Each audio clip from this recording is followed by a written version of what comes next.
देश विदेश,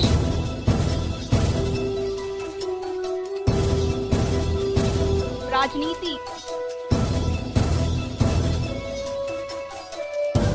अपराध,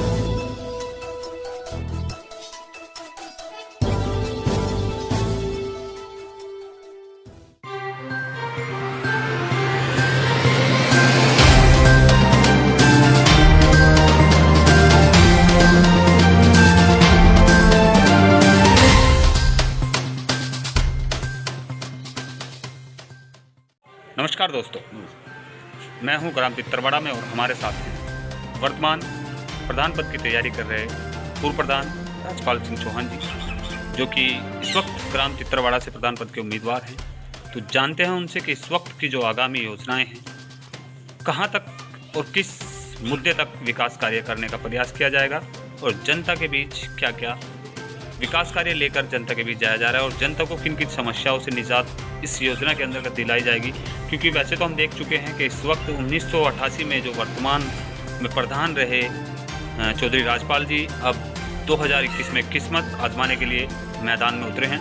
तो जनता को किस विकास कार्य की सौगात देंगे, उन सभी को जानने के लिए चलते हैं राजपाल जी के पास। राजपाल जी, सबसे पहला सवाल आपसे कि इस वक्त आप जो प्रधानी की तैयारी कर रहे हैं, किन किन समस्याओं को देखते हुए प्रधानी की तैयारी कर रहे हैं? सबसे बड़ी हमारी समस्या है जी, गांव में स्वास्थ्य विभाग जो कमी हम बड़ी मेहनत से लाए थे जी, प्राथमिक स्वास्थ्य केंद्र जी, वो भी गांव में नहीं रहा जी, उसको वापिस चित्तौड़ में स्थापना कराएंगे। जी, दूसरी समस्या, किसानों के खाद बीज गांव मिलता था, जी, उसको भी गांव में उपलब्ध कराएंगे। जी, तीसरी समस्या, गांव में बिजली घर उस टाइम हम नहीं बना पाए, चकबंदी प्रक्रिया चली हुई थी, जिसके कारण धारा बांध लगे बगैर कोई भी निर्माण कार्य नहीं चल सकता था, जमीन रिजर्व में दर्ज है जी, एक समस्या हमारी ये रही, अस्पताल निर्माण भी नहीं हो पाया उस टाइम में, क्योंकि ज़मीन दाराबाम के कारण नहीं दे पाए थे। जी, तीसरी समस्या है गांव की सफाई की है, जी, लोगों के बुजुर्गों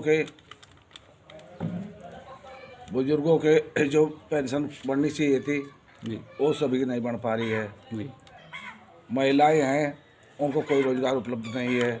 जी, उसके साथ साथ गांव की सफाई की व्यवस्था भी नियमित नहीं होती। तो आपने देखा होगा रास्ते में किस तरह कीचड़ भरे पड़े हैं।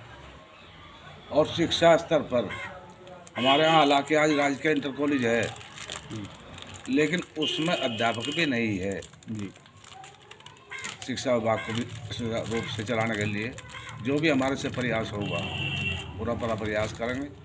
हिंदू मुस्लिम के हर उसमें हमारे गाँव आप देखा है। राजपाल जी, सबसे पहले मैं जानना चाहूँगा इस वक्त जो गांव की और वोटिंग है वो लगभग कितनी है?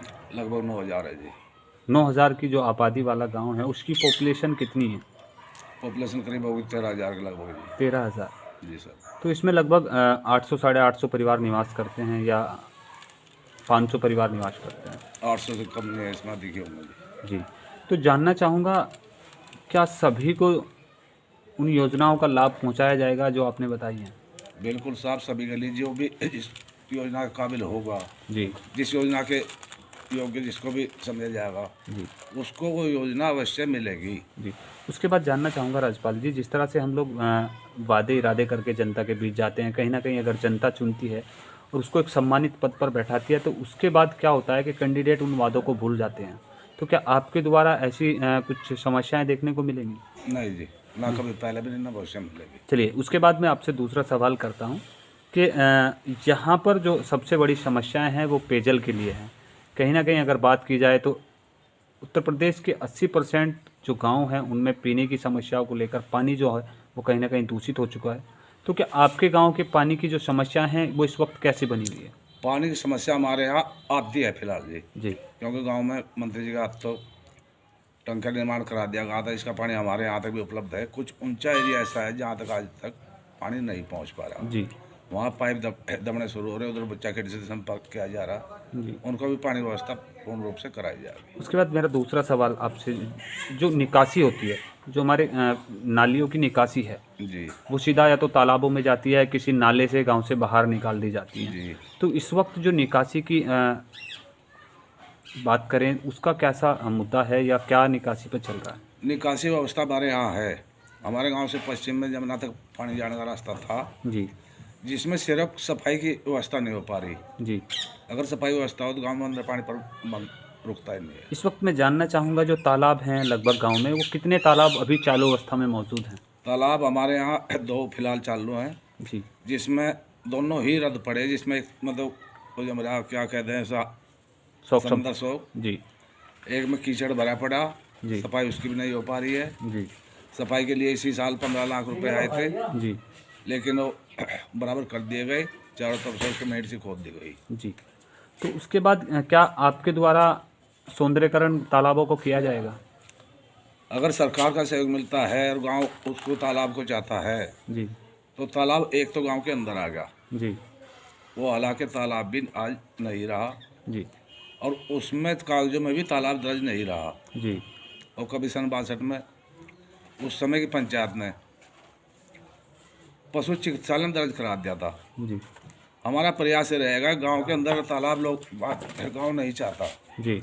तो उसमें प्राथमिक स्वास्थ्य केंद्र को भी जगह दी जा सकती है, पशु चिकित्सालय को भी जगह दी जा सकती है, गौशाला को भी जगह दी जा सकती है। इतनी भूमि उसमें आज भी उपलब्ध है।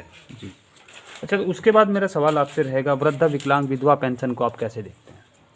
विधवा और वृद्धा पेंशन अभी तक लोग अज्ञानतावश उसको प्राप्त नहीं कर पा रहे। कभी कभी कैंप लगते हैं, उनमें कुछ लोग चले गए, कुछ के फार्म निरस्त हो गए, कुछ के चालू हो गए। उसको नियमित रूप से चलाने के लिए सो में रजिस्ट्रेशन करा जाए, उसके बाद में व्यवस्था है सरकार की, उसके वहाँ तक पहुँच करके उनकी सबकी बन जाएगी, कोई संदेह की बात नहीं है। तो देखा आपने, ये थे हमारे साथ पूर्व 1988 में प्रधान रह चुके राज्यपाल जी, जो कि इस वक्त 2021 में प्रधानी के लिए दावेदारी कर रहे हैं। जनता के बीच जाकर जनता को बताया जा रहा है कि हर मुद्दे पर विकास कार्य किया जाएगा, जनता को साथ लेकर विकास कार्य किया जाएगा और जनता के बीच रहकर विकास कार्य किया जाएगा। अगर बात करें विकास कार्य की, तो यहाँ पर सबसे बड़ी समस्या बताई कि हमारे यहाँ पर जो स्वास्थ्य केंद्र हुआ करता था वो अभी चालू अवस्था में नहीं है, उसको दोबारा से चालू किया जाएगा। साथ ही साथ यहाँ पर बताया गया कि बीज सोसाइटी के लिए यहाँ पर प्रस्ताव 1988 में रखा गया था, जो चालू हो चुकी थी वो कहीं ना कहीं बंद हो चुकी है, उसको दोबारा भी चालू किया जाएगा।